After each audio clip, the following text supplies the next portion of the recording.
할렐루야. 저녁 예배 오신 여러분들 주님의 이름으로 환영하고 축복합니다. 우리 좌우에 계신 분과 인사 한번 나누겠습니다. 잘 오셨습니다. 하나님께서 은혜 베푸시기를 원합니다. 아멘. 오늘 이 밤에도 하나님께서 저와 여러분에게 큰 은혜 베푸시기를 간절히 원합니다. 오늘 설교의 제목은 에스라가 기가 막혀라고 지어봤습니다. 흥보가 기가 막혀 생각나시죠? 어떤 내용일지 한번 살펴보려고 하는데요. 여러분, 마지노선이라는 말 들어보셨어요? 마지노선? 다 들어보셨죠? 저는 이 마지노선이 마지노선 이래가지고 어떤 경계선을 뜻하는 한자어인 줄 알았어요. 아마 이 중에도 마지노선이 한자인가 생각하시는 분들도 계실지 모르겠는데요. 저는 이 마지노선이 한자로 된 말인 줄 알았는데 그게 아니고 프랑스 말이더라고요. 마지노라는 사람의 이름을 딴 어떤 선의 이름입니다. 이 마지노선은 마지노의 선, 마지노의 라인이라는 뜻인데요. 프랑스가 1929년부터 1938년까지 독일과의 국경지대에 구축하고 형성한 요새를 이 마지노선이라고 말합니다. 이 마지노선의 이름은 이 요새 건설을 최초에 주장한 프랑스의 정치인이자 전쟁부 장관이었던 이 앙드레 마지노의 이름을 따서 마지노선이라고 지었다고 하는데요. 프랑스의 땅은 이 독일에게 한 뼘도 내어줄 수 없다는 국토 사상에 입각해서 이 마지노선에다가 엄청난 예산을 투자해서 요새를 구축했다고 합니다. 그리고 독일군이 한 걸음도 진격하지 못하도록 엄청난 병력을 투자해서 이 프랑스의 국경을 확실하게 수비하려고 했던 거죠. 결국 독일군은 이 마지노선을 뚫는 것을 포기하고 이 프랑스를 침략하기 위해서 우회로를 선택할 수밖에 없었다고 하는데요. 그래서 오늘날 이 마지노선이라는 단어가 더 이상 물러설 수 없는 한계, 더 이상 양보할 수 없는 한계선을 의미하는 관용적인 표현으로 사용되죠. 여러분, 교회에 마지노선이 있다면 그건 무엇일까요? 교회가 세상에게 절대 빼앗길 수 없는 마지노선이 있다면 그건 무엇일까요? 무엇이 교회의 마지노선이라고 생각하십니까? 교회 건물일까요? 아니면 사람들의 숫자일까요? 아니면 요즘 우리가 많이 부르짖는 다음 세대일까요? 이런 것들은 부차적인 것들입니다. 교회의 마지노선은 무엇인가? 바로 거룩함입니다. 교회가 거룩의 능력을 상실하면 모든 것이 무너집니다. 교회가 거룩의 능력을 상실하면 마지노선이 뚫린 프랑스처럼 하나의 도미노가 넘어진 모든 도미노처럼 그때부터는 다 무너지기 시작합니다. 그러나 거룩한 교회는 살아남습니다. 돈 있고 힘 있는 교회가 살아남는 게 아니라, 사람 많이 모이는 교회가 살아남는 게 아니라 거룩한 교회가 살아남습니다. 교회는 거룩해야만 합니다. 거룩은 하나님께서 우리를 향한 뜻이기도 한데요. 구약과 신약의 대표적인 말씀이 있습니다. 레위기 19장 2절인데요. 너는 이스라엘 자손의 온 회중에게 말하여 이르라. 너희는 거룩하라. 이는 나 여호와 너희 하나님이 거룩함이니라. 데살로니가 전서의 말씀입니다. 하나님의 뜻은 이것이니 너희의 거룩함이라. 곧 음란을 버리고. 교회를 향한 하나님의 뜻, 하나님을 사랑하는 하나님의 백성들을 향한 하나님의 뜻은 분명합니다. 거룩하라라는 것이에요. 교회는 마땅히 거룩해야 합니다. 저와 여러분은 마땅히 거룩해야 합니다. 바로 이 거룩함이 교회가 끝까지 사수해야만 하는, 절대로 한 걸음도 양보할 수 없는 교회의 영적 마지노선인 것입니다. 오늘 본문 에스라 9장에는 거룩함을 잃어버린 포로 귀환 공동체, 에스라 공동체에 대한 이야기가 나오고 있습니다. 하루는 이스라엘의 방백들, 이스라엘 리더들이라고 부를 수 있는 사람들이 에스라를 찾아와서 당시에 예루살렘의 영적 실태를 고발하는 내용인데요. 본문 1절, 2절의 말씀인데 제가 이해를 돕기 위해 세번역 성경으로 읽어보겠습니다. 이러한 일들을 마친 다음에 지도자들이 나에게 와서 말하였다. 여기서 나는 에스라입니다. 이스라엘 백성은 제사장이나 레위 사람들마저도 이방 백성과 관계를 끊지 않고 가나안 사람과 헷 사람과 브리스 사람과 여부스 사람과 암몬 사람과 모압 사람과 이집트 사람과 아모리 사람이 하는 역겨운 일을 따라서 합니다. 이방 사람의 딸을 아내로 또는 며느리로 맞아들였으므로 주변의 여러 족속의 피가 거룩한 핏줄에 섞여갑니다. 지도자와 관리라는 자들이 오히려 이러한 일에 앞장을 섭니다. 이것이 이스라엘의 리더 되는 방백들이 에스라를 찾아와서 한 예루살렘 공동체의 실태 보고였습니다. 이스라엘 백성들은 레위인과 제사장들까지 혼합 결혼을 하고 있었는데요. 이 혼합 결혼은 이스라엘 백성들이 이방인들과 결혼하는 것을 뜻합니다. 이것은 명백한 죄악이었죠. 신명기 7장에 따르면요, 하나님께서 너희들이 가나안 땅에 들어가게 되면 그 가나안 땅에 있는 족속들과는 결코 혼인 관계를 맺어서는 안 된다고 엄중히 경고를 하십니다. 그리고 신명기에 말씀하신 그 법은 수백 년이 지났지만 포로귀환 공동체에게도 여전히 유효한 하나님의 말씀이었습니다. 그런데 어떻게 됐습니까? 이스라엘 백성들은 물론 이거니와 레위인들, 심지어 제사장들까지도 이방인들과 결혼하고 거룩한 피를 이방인들의 피와 섞어버렸다고 고발하고 있는 것이죠. 여러분, 근데 우리가 여기서 질문을 좀 해봐야 되겠습니다. 성경에 보면, 특히 구약 성경에 보면 이방인에 대해서 배척하고 이방인을 배제하고 혐오하는 듯한 그런 말씀들이 굉장히 많잖아요. 왜 이방인들과 결혼하는 게 문제가 되었을까요? 하나님께서 태초부터 사람을 차별하셨을까요? 유대인들은 선민들이니까 그냥 이방인들은 혈통이 다르다는 이유만으로 유대인들이 생각하듯이 지옥의 땔감으로 여겨져야만 했을까요? 혈통의 문제가 아니었습니다. 성경을 자세히 들여다보면요, 이건 혈통만의 문제가 아니었습니다. 만약 이것이 정말 혈통의 문제였다면 구약에 등장하는 하나님과 신약에 등장하는 하나님은 같은 하나님이라고 여기기가 쉽지 않을 것입니다. 이것이 정말 혈통의 문제라면 인종차별주의는 하나님으로부터 나왔다고 말할 수밖에 없겠죠. 그러나 사실은 그렇지 않습니다. 여러분, 구약 성경을 가만히 잘 읽어보면요, 이방인들에 대해서 굉장히 우호적으로 칭찬하고 또 이방인들을 드높이는 글들도 굉장히 많이 있습니다. 그리고 이방인들과 결혼한 믿음의 사람들도 꽤 많이 있다는 사실을 여러분들 아십니까? 요셉의 아내가 누구였는지 아십니까? 애굽 사람이었습니다. 요셉의 아내는 오네 제사장의 딸 아스낫이라는 사람이었습니다. 모세의 아내 누구였습니까? 미디안의 제사장 루엘의 딸 십보라였습니다. 이스라엘이 존경하는 율법을 받은 모세의 아내가 이방인이었어요. 기생 라합은 어떻습니까? 이방인이었지만 하나님의 구원 역사에 가담한 인물이었죠. 예수님의 계보에도 등장하는 여인이 되었습니다. 룻은 어떻습니까? 룻기의 주인공이죠. 이처럼 구약 성경이 이방인 자체를 경멸하는 것은 절대 아닙니다. 그렇다면 왜 이방인들과 결혼하는 게 문제가 되었을까요? 특별히 이 포로 귀환 공동체들이 이방인들과 결혼하는 것이 무엇이 문제였을까요? 여러 가지 문제를 이야기할 수 있겠는데요. 두 가지를 설명해 보려고 합니다. 첫 번째는 현실적인 문제가 있었습니다. 현실적인 문제. 이렇게 말하면 우리에게 더 현실감 있게 다가올 텐데요. 부동산에 문제가 있었어요. 무슨 말인가 싶으시죠? 이방인과 결혼하면서 예루살렘, 이스라엘 공동체에 부동산에 엄청난 문제가 생겼답니다.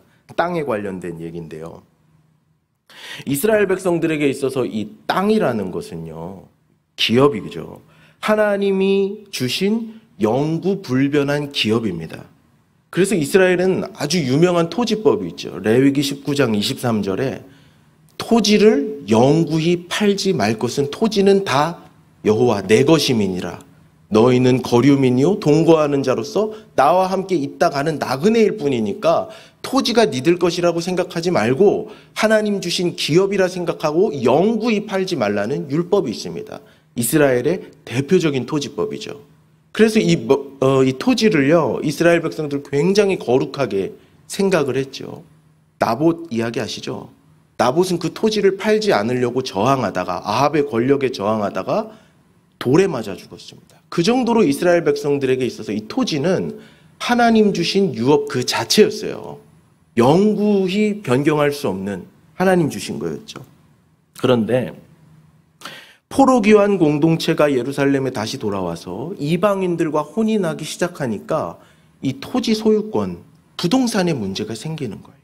이방인들에게도 소유권이 넘어가기 시작했던 것이죠. 근거가 있는데요. 지금으로부터 약 100년 좀 넘게, 200년은 좀 안 되게 한 150년 그 근처에 이집트의 엘레판틴이라는 동네가 있는데요. 거기서 다량의 파피루스가 발견됩니다. 파피루스는 옛날 종이죠. 거기 고대 기록물이 발견되면서 학계가 한번 뒤집히는 일이 있었는데요.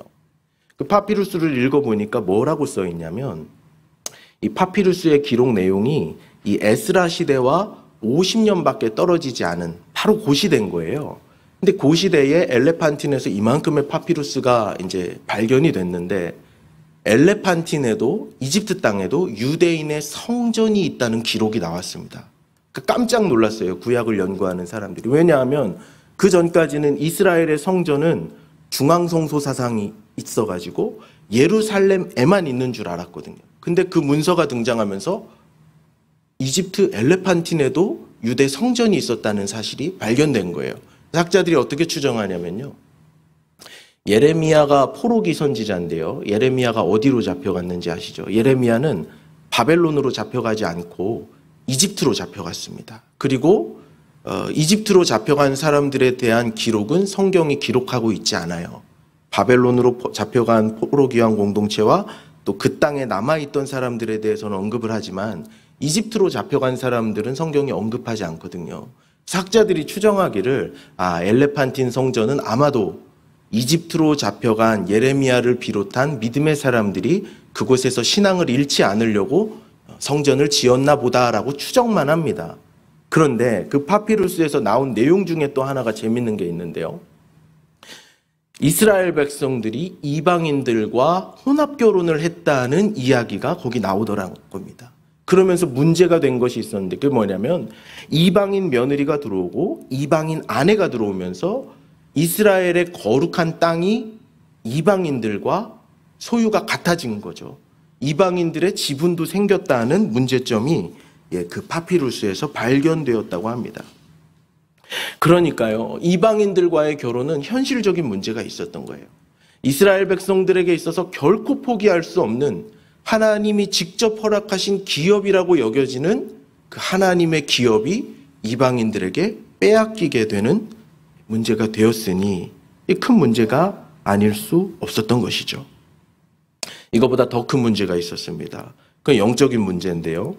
바로 우리가 잘 알다시피 이방인들이 가지고 있는 신앙이 문제였어요. 신앙이. 방금 읽은 1절과 2절의 말씀에는요. 이방인들의 결혼으로 인해서 이방인들과의 결혼으로 인해서 가증한 일이 들어왔다라고 이야기하고 있습니다. 이 성경에서 가증한이라는 말은요. 언제나 우상숭배의 맥락에서 사용되는 단어이거든요.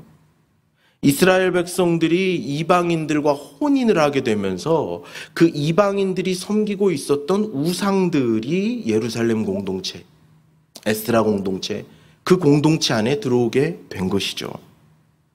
이런 일은 이 포로기환 공동체뿐만 아니라 선조들에게도 많은 선례가 있죠. 대표적으로 솔로몬이 이렇게 멸망할 뻔했지 않습니까?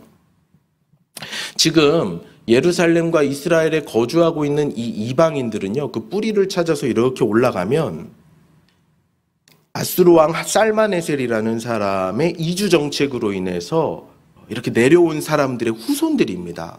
근데 그 사람들이 내려왔을 때 어떤 신앙을 가졌냐면요. 이스라엘에 이제 이방인들 아수르 왕이 보낸 그 사람들이 내려와서 거주하다 보니까 하나님께서 이 사람들을 계속 치시는 거예요. 그래서 무슨 일인가 알아보게 하고 대안을 세웠는데, 그 땅에는 아수르의 신이 영향을 못 미치고 여호와 신이 영향을 미치니까 그 동네 이주해서 간 우리 아수르 백성들은 그 땅에서는 여호와를 믿어라, 이렇게 정책을 내렸어요. 그래서 율법도 가르치고 제사법도 가르치고 해서 그 사람들도 배웠단 말입니다. 그런데 문제는 여호와도 섬기고, 언젠가 한번 설교에서 말씀드린 적이 있습니다. 여호와도 섬기고 아수르에서 섬기던 이방신들도 여전히 섬기고 있었던 사람들이 바로 이 포로기환 공동체와 결혼한 이방인들이었어요. 그러니까 이분들의 집에 가면 성경도 있고 불경도 있습니다.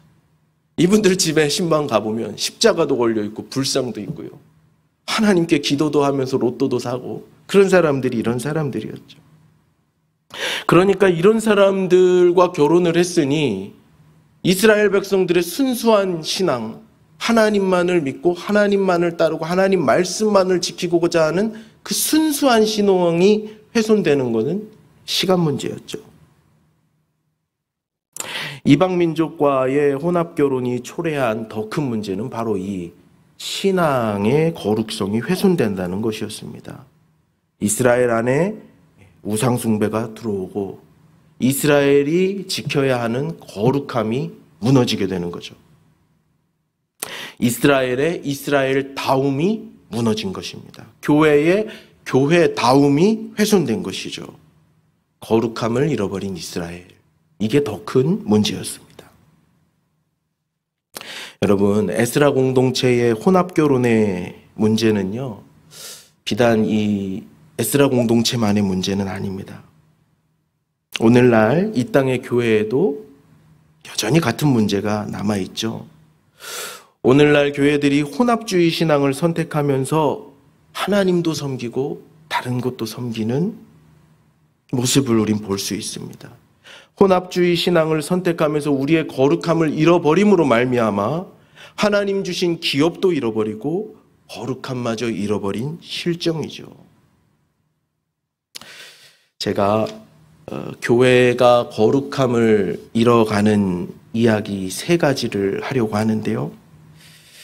너무 어두운 이야기 아닌가, 너무 좀 극단적인 예화 아닌가라고 생각하실 수도 있겠지만, 교회의 현실이 이거보다는 좀 더 어둡다는 말씀을 드리면서 3가지 예화를 소개해 보겠습니다. 얼마 전에 뉴스에서 들은 이야기인데요. 서울 모처에 적지 않은 교회가 있었습니다. 이 교회 주변으로는 재개발이 몇 년 전부터 이루어져 있었는데요.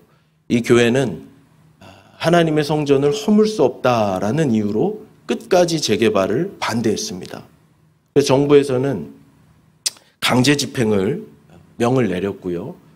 공권력이 들어가서 집행하려고 했으나 실패했습니다. 교인들이 폭력도 일삼고 그렇게까지 저항을 했기 때문에 그 교회는 재개발하지 않고 교회 주변으로는 이제 다 허물어진 상황이었어요. 교회를 사랑하는 마음에서 그런 것은 아닌 것 같았습니다. 결국 투쟁 끝에 그 교회는 원래 보상 금액의 6배가 넘는 엄청난 금액을 보상받기로 하고 재개발을 수용했습니다. 수십억이면 되는 그 교회 건물을 가지고 500억을 받아냈다고 하죠. 그리고 그 금액은 어디서 나왔는가? 그 주변 조합원들의 주머니에서 나왔다고 합니다. 그 조합원들은 재개발을 기다리는 교회 주변에 살고 있었던 교회의 이웃들이거든요.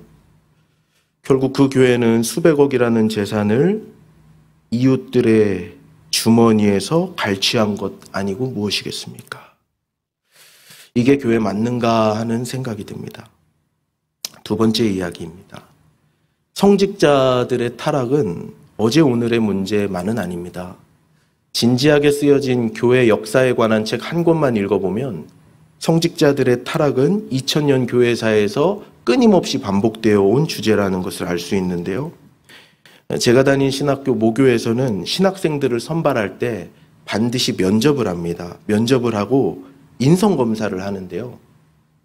언젠가부터는 이 인성검사의 차원을 한 단계 높여서 아주 과학적이고 의학적인 방법으로 인성검사를 하게 되었습니다.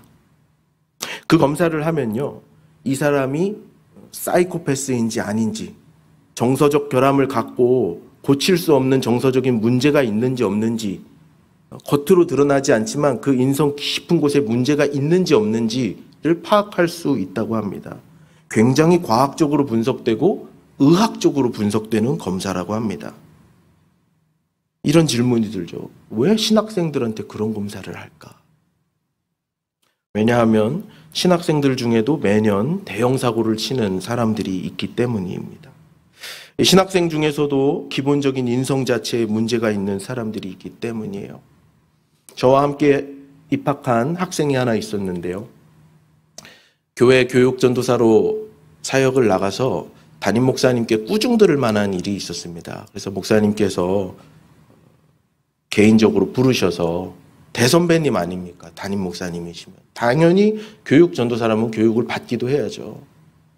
꾸중을 하시니까 이 전도사가 담임 목사님 면전에 대고 욕설을 퍼붓고 나왔습니다. 이 담임 목사님 참 어지신 분이에요. 어린 전도사가 실수했겠거니 하시고 학교 측에 날리지 않으셨어요.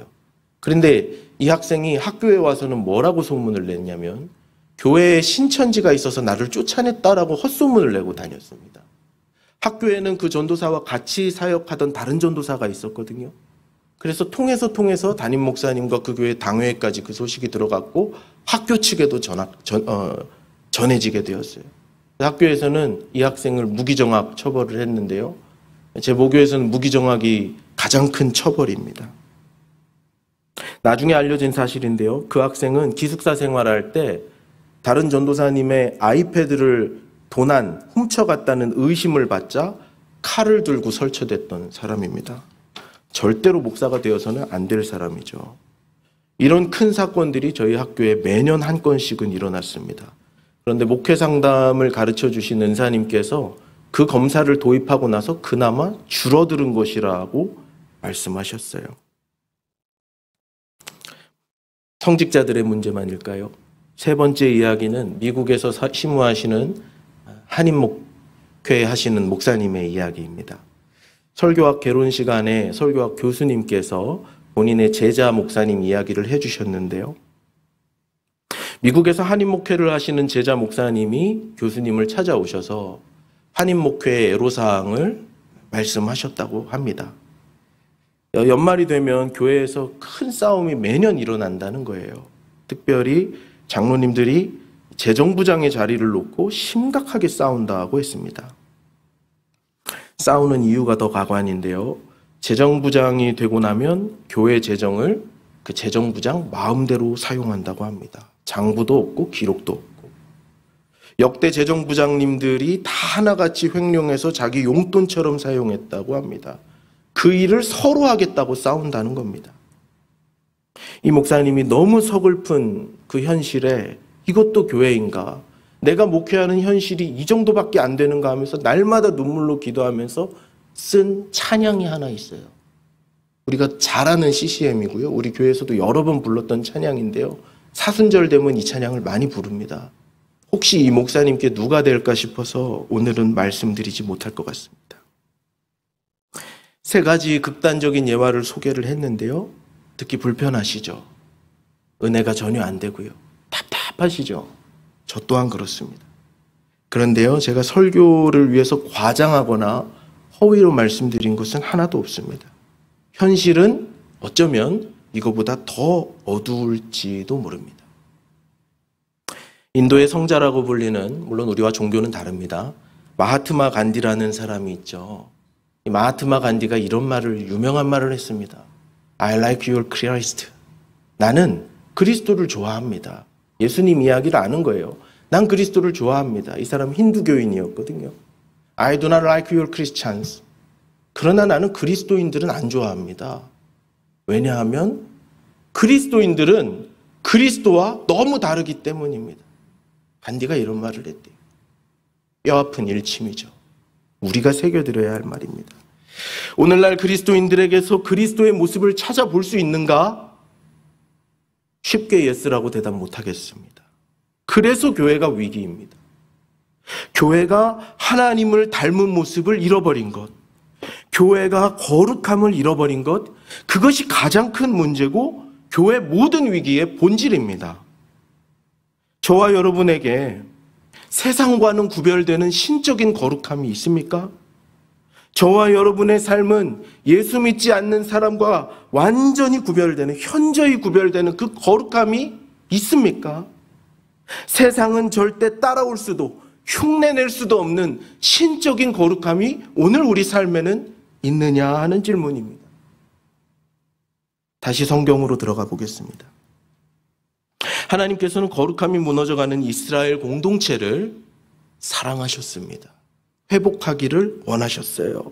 교회를 너무 사랑하셨기 때문이죠. 하나님의 은혜를 버리고 우상 숭배하며 타락한 이스라엘을 다시금 하나님께서 회복하시기를 원하셨습니다. 그들을 당신의 거룩한 신부로 다시금 삼으시길 원하셨어요. 그래서 이스라엘과 예루살렘 교회의 회복을 위해서, 포로기환 공동체의 거룩함의 회복을 위해서 하나님께서 선택하신 방법이 하나 있었으니 그것은 기도의 사람을 일으키는 것이었습니다. 에스라에게 기도의 마음을 허락하시고 이스라엘 공동체에게 기도의 마음을 부어주시는 것이요. 하나님께서는 에스라에게 탄식하는 마음을 주셨습니다. 아파하는 마음을 주셨어요. 하나님의 마음을 가지고 울며 통회하며 자복하며 안타까워하며 탄식할 마음을 에스라에게 주셨습니다. 3절과 4절의 말씀입니다. 내가 이 일을 듣고 속옷과 겉옷을 찢고 머리털과 수염을 뜯으며 기가 막혀 앉으니 이에 이스라엘의 하나님의 말씀으로 말미암아 떠는 자가 사로잡혔던 이 사람들의 죄 때문에 다 내게로 모여오더라. 내가 저녁 제사 드릴 때까지 기가 막혀 앉았더니. 예루살렘 영적인 참상을 들은 에스라의 반응입니다. 속옷과 겉옷을 찢었다고 합니다. 머리털을 뽑고 수염을 뽑았다고 합니다. 이 구약 성경에 단골처럼 나오는 표현이죠.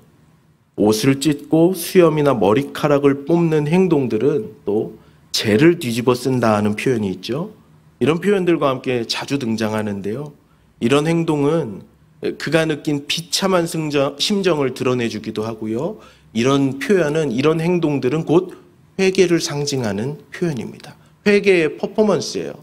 말하자면 우리가 기도할 때 손을 모으고 눈을 감고 또는 무릎을 꿇고 기도하는 게 자연스러운 기도의 자세이듯이 구약에 등장하는 회개의 자세는 옷을 찢는 것이었습니다. 머리를 뽑는 것이었습니다. 죄를 뒤집어 쓰는 것이 회개의 자세였어요. 그러니까 에스라가 지금 속옷과 겉옷을 찢고 머리털과 수염을 뜯고 기가 막혀서 주저앉아 있는 것이 바로 에스라의 회개를 설명해 주는 것이죠. 기가 막혀 앉았다, 이 표현이 재밌잖아요. 우리는 흥부가 생각나고요. 그래서 이 기가 막혀라는 게 도대체 무슨 뜻일까 해서 찾아봤더니요, 히브리 동사 샤멤이라는 단어를 사용하는데요, 황량해지다, 삭막해지다라는 뜻이 있대요. 그리고 레위기에 이 단어가 여러 번 등장하는데 다른 곳에서는 이 단어를 황폐하다, 황무하다 등의 뜻으로 번역했습니다. 그러니까 이 소식을 듣고 예루살렘의 영적 타락상을 에스라가 듣자마자 그 마음이 황량해진 거예요. 여러분, 그런 소식 들을 때 있으시죠? 가끔 준비되지 않았던 소식이 전화로 들려올 때, 비보가 들려올 때, 끔찍한 참상을 전해 들을 때 우리의 마음속에 갑자기 황무지가 되고 광야가 되고 쓸쓸해지고 아무것도 할 수 없이 주저앉아 버리는 경험, 우리도 가끔씩 인생 살면서 하잖아요. 에스라가 바로 그 경험을 하고 있는 겁니다. 다리에 힘이 풀려 주저앉을 정도의 소식이었습니다. 저녁 제사를 드릴 때까지 이게 무슨 일인고 땅을 치면서 기가 막혀 앉아있는 에스라. 이 에스라의 모습을 상상해 보십시오, 여러분. 그런데 여러분, 이 에스라의 반응이 하나님의 사람이 교회가 무너지는 이야기를 들을 때 마땅히 해야 할 반응인 것입니다. 거룩함을 잃어가는 교회를 볼 때 하나님의 사람이 마땅히 해야 할 반응이 있다면 에스라와 같이 겉옷을 속옷을 찢으며 머리털을 뽑으며 회개의 자리에 앉아서 기가 막혀서 앉아 있는 것, 우리가 해야 할 마땅한 반응입니다. 사랑하는 여러분, 우리는 방금 타락한 교회의 이야기를 3가지 들었습니다. 여러분들 어떤 마음으로 들으셨습니까? 거룩함을 잃어가는 교회의 이야기를 들을 때 여러분 어떤 마음이 들어오십니까? 교회를 사랑하는 하나님의 사람이라면 기가 막혀 주저앉을 정도의 비통한 마음과 안타까운 마음과 슬퍼하는 마음이 들어야 마땅하죠. 그 마음이 있어야 기도가 시작될 수 있기 때문입니다. 비통한 마음이 없다면 우리는 회개의 자리로 나아가기도 않고 기도하지도 않을 것입니다. 만약 타락한 교회들의 이야기가 그저 가십거리 정도로만 여겨진다면 내가 정말 교인 맞는지 점검해 봐야죠. 우리 가정의 슬픔이 어떻게 나와 무관한 일이 될 수 있습니까? 내 가정의 슬픔이, 내 몸의 아픔이 어떻게 가십거리가 될 수 있습니까? 타락해가고 거룩함을 잃어가는 교회 속에서 하나님이 찾으시는 한 사람은 누구인가? 에스라와 같이 그 슬픈 소식에 하나님의 마음을 품고 아파하며 주저앉아 기도하는 그 한 사람을 하나님이 찾고 계십니다. 이 마음이 하나님 마음인 것이죠. 거룩함을 잃어버린 교회의 소식을 들을 때마다 저와 여러분의 마음이 하나님의 마음과 같아질 수 있기를 바랍니다. 많은 사람들이 교회에 대해 문제를 지적합니다. 교회가 이래서 잘못이고 저래서 잘못이다. 신랄하게 비판합니다. 거의 다 맞는 말입니다. 교회가 참 부족함이 많고요. 교회가 죄를 참 많이 짓습니다. 말로 비판하고 떠드는 사람 많습니다. 날카롭게 분석하고 비판하는 사람들, 정의와 공의를 외치면서 타락한 교회를 고발하는 사람들이 얼마나 많습니까? 많습니다. 그 고발 하지 말라고 하면 안 됩니다. 잘못한 건 잘못했다고 손가락질도 받을 줄 알아야죠. 저도 신학교에 입학하니까요. 교회를 정말 사랑하는 마음으로 신학교에 갔는데 전국 교회 소식들이 다 이렇게 들려오잖아요. 교회에 대해서 예쁘고 아름다운 소식만 들려오는 게 아니라 너무 밉고 추악한 소식들도 많이 들려오더라고요. 교회를 사랑하는 마음으로 신학에 입문하고 목회자의 길에 들어섰는데 들려오는 소식들의 귀를 빼앗겨버리고 하나님 바라보는 마음을 놓쳐버리면 교회 사랑하는 마음은 온데간데 없고 교회를 미워하고 있는 제 모습을 보더라고요. 신랄하게 저도 비판했습니다. 신학교육 받으면서 이 비판적인 사고가 얼마나 발달하고 대단해지고 이성이 발달하든지 신랄하게 비판했습니다. 밥 먹으면서 비판하고요. 커피 마시면서 비판하고요. 어떤 교회가 무슨 일 했대더라. 도대체 그 사람이 목사님이냐 막 하면서 님자도 안 붙였습니다. 동기들하고 신랄하게 비판했습니다. 비판하는 사람 너무 많습니다. 그러나 기도하는 사람은 적죠. 분석하고 비판하는 것은 적어도 우리가 할 태도는 아닙니다. 누군가는 해야겠죠. 무너져가는 교회의 소식을 듣고 기가 막혀 주저앉아 회개하며 기도할 사람, 그 사람이 저와 여러분이 되어야죠. 그 한 사람의 기도가 교회를 일으키는 줄로 믿습니다. 냉철한 비판과 분석, 고발과 처벌이 교회를 살리는 것이 아니라 교회의 타락이 곧 나의 죄악임을 고백하고 찢어지는 하나님 마음을 품고 하나님 마음의 동기화되어서 아파하고 우는 그 한 사람의 기도가 교회를 새롭게 하는 줄로 믿습니다. 그 한 사람의 기도가 있을 때 교회는 살아날 수 있습니다. 그 한 사람 에스라가 있을 때 교회는 회복을 향해, 거룩함을 향해 한 걸음씩 나아가더라는 것입니다. 4절의 말씀입니다. 이에 이스라엘의 하나님의 말씀으로 말미암아 떠는 자가 사로잡혔던 이 사람들의 죄 때문에 다 내게로 모여오더라.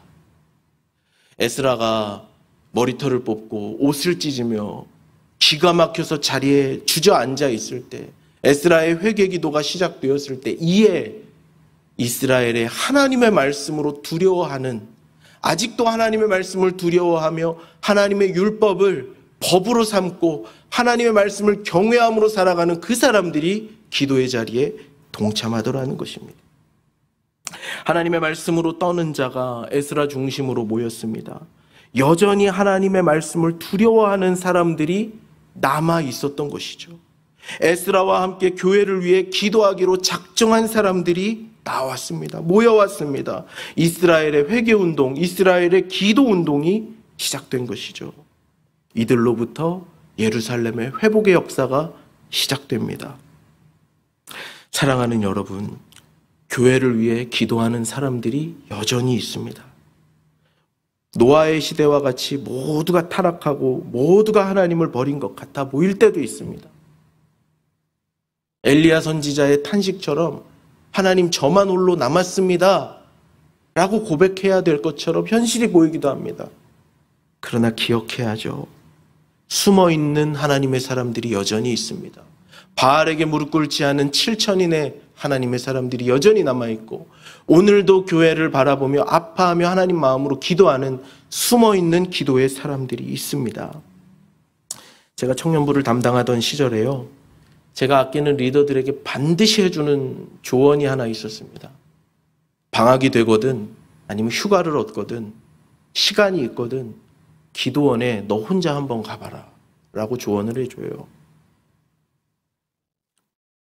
그런데 안타깝게도 갔다 온 사람은 아무도 없었습니다. 언젠가 한번 방학 때여서 제가 기도하러 한번 올라간 적이 있는데요. 그전에도 기도원을 안 간 건 아닌데 그날 제가 충격적인 장면을 봤습니다. 평일이었던 걸로 기억을 하는데요. 저보다 젊어 보이는 30대 초반이나 20대 후반쯤 됐을 청년이 넥타이를 메고 밤에 기도원에 오더라고요. 밤새도록 성전에서 기도하더라고요. 동이 틀 때쯤에 그 복장으로 산을 내려가더라고요. 깜짝 놀랐습니다. 꽤 젊은, 그러니까 20대 후반이나 30대 초반으로 보이는, 그냥 길거리에서 보면 그냥 너무 평범한, 목사님 같지도 않고 전도사님 같지도 않은 그냥 아주 평범한 청년들도 기도원에 올라오더라고요. 철야 기도를 하러 올라오더라고요. 깜짝 놀랐습니다. 무슨 사연이 있는지는 모르죠. 하지만 직장 생활을 하면서 철야 기도를 하러 다니는 것 쉬운 일은 아닐 것입니다. 그 사실에 놀랐어요. 그래서 우리 청년들에게 밤새 너 또래 친구들은 지금 밤새 어딘가에서 기도하는 사람도 있다. 도전을 좀 받아라 하는 마음으로 기도원 좀 다녀오라고 하는데 갔다 온 사람이 없어서 안타까웠습니다. 여전히 교회를 기도하는 깨어있는 하나님 사람들이 있는 줄로 믿습니다. 무너져가는 교회를 기도로 붙들고 있는 에스라와 같은 사람들이 오늘도 여전히 어딘가에 있습니다. 아직 바알에게 무릎 꿇지 않은 7천인의 사람들이 남아있고요. 그들을 통해서 하나님께서는 이 땅의 교회를 새롭게 하실 줄로 믿습니다. 사랑하는 여러분, 저와 여러분이 교회를 위해 기도하는 그 한 사람 되기를 원합니다. 교회를 위해 기도하는 무브먼트가 일어나면 좋겠습니다. 어떤 캠페인이 일어나면 좋겠습니다. 특별 새벽 기도다, 부흥회다, 뭐다 해서 모이는 게 아니라 그냥 우리 안에서 자발적인 기도 운동이 불일 듯이 일어나면 좋겠습니다. 하나님 앞에서 하나님의 마음으로 교회를 위해 기도할 때 하나님은 반드시 교회의 회복과 부흥의 역사를 다시금 시작하실 줄로 믿습니다. 저와 여러분이 그 사역의 중심에 서 있기를 간절히 소원합니다. 하나님 아버지, 거룩함을 잃어가는 교회의 소식을 들을 때 얼마나 분을 내며 신랄하게 비판하며 흉을 보며 욕을 했는지 모릅니다. 하나님, 이제는 돌이켜 하나님의 마음으로 아파하며 회개하며 주저앉아 하나님의 마음으로 기도할 수 있는 거룩한 성도가 되기를 원합니다. 우리를 기도의 자리로 인도하여 주시옵소서. 예수님의 이름으로 기도드립니다.